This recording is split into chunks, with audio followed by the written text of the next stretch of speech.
Hi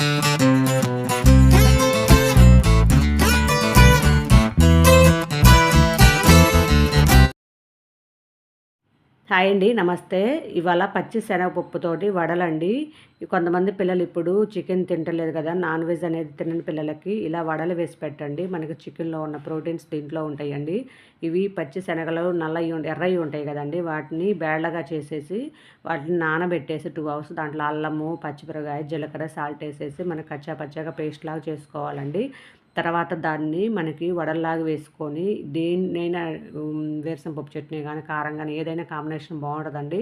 చాలా బాగుంటుంది, taste కూడా ఉంటాయి. మనకి చికెన్లో ఉన్న ప్రోటీన్స్ దీంట్లో డబల్ వస్తాయండి. చాలా అంటే చాలా టేస్ట్గా, హెల్దీగా కూడా అండి. కొంతమంది పిల్లలు ఇప్పుడు పెద్దవాళ్ళు కానీ పిల్లలు కానీ చికెన్ కానీ తింటలేదు కదా, నాన్ వెజ్ అట్లాంటి వాటికి ఇవి దాంట్లో ఉన్న ప్రోటీన్స్ తోటి వస్తుంది.